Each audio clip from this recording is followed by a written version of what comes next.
सलामी दिली जाते।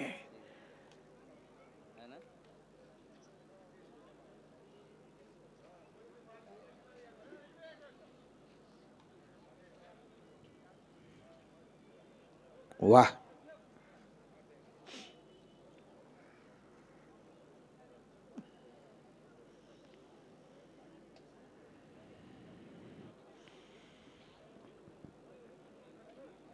ज्या मातीत आपण जन्माला आलो ती माती म्हणजे गाव। म्हणून तर गावासाठी, देवासाठी, देशासाठी आणि धर्मासाठी हे कुस्ती मैदान घ्यायचंय। ज्या धर्मात आपण वाढलो तो धर्म कुस्तीचा आहे। ज्या देशात जन्माला आलो तो देश भारत आहे। या कुस्तीत जो जिंकेल त्याला कैलासवासी बाबाराव अण्णा शेळके यांच्या स्मरणार्थ मानाची गदा देऊन त्याचा सन्मान करणार आहेत अर्जुन देवा शेळके बापू, लोकनियुक्त सरपंच थिटे सांगवी। महाराष्ट्राच्या कुस्तीच्या नकाशावरती थिटे सांगवी या गावाचं नाव कोरलं गेलं। समीर आखाड्यावरती आलेला आहे।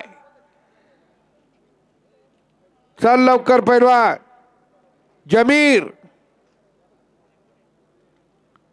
जमीर मुलांनी हात चल। पंजे की पकड चालू झाली। एकमेकाच्या ताकदीचा अंदाज घेण्याचं काम चाललेलं आहे।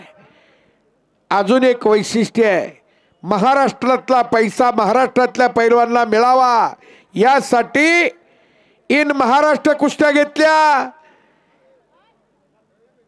शिवराज राक्षेचं आव्हान पेलण्यासाठी सक्षम असलेला योगेश पवार या जिल्ह्याचा सुपुत्र आहे। समीर आलेला आहे। जमीर हात चल।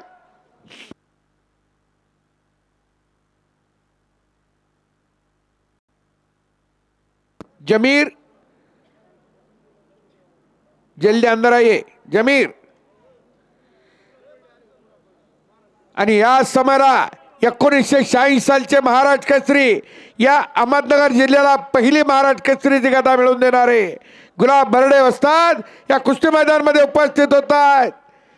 त्यांचंही कुस्ती कमिटी आणि संयोजन कमिटी स्वागत करतायत। कुणाच्या पोटी कुणी जन्म घ्यावा हे कुणाच्या हातात नाही, पण जन्माला आल्यानंतर आपल्या कर्तृत्वाने आपलं नाव सिद्ध करणारे गुलाब बर्डे पैलवान आखाड्यावरती येत आहेत।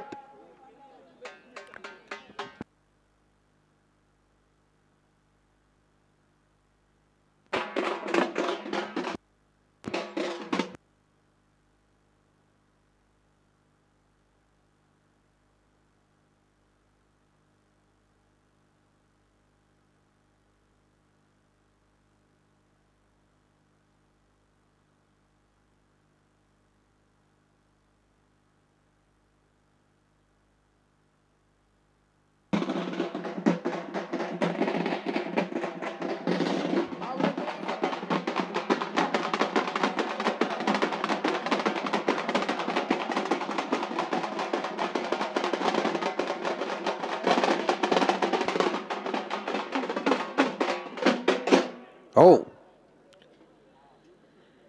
एक सुटाबुटातला पैलवान म्हणून 1986 ची महाराष्ट्र केसरीची गदा या नगर जिल्ह्याला मिळवून देणारे पैलवान गुलाब बर्डे पैलवान उपस्थित झाले आणि मैदानची शोभा वाढली।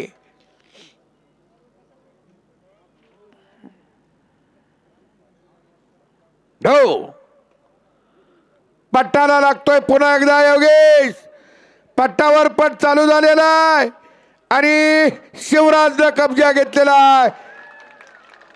शिवराज राक्षे विजयी झालेला आहे। संपलेल्या कुस्तीमध्ये मानाच्या गदेचा मालक डबल महाराष्ट्र केसरी शिवराज राक्षे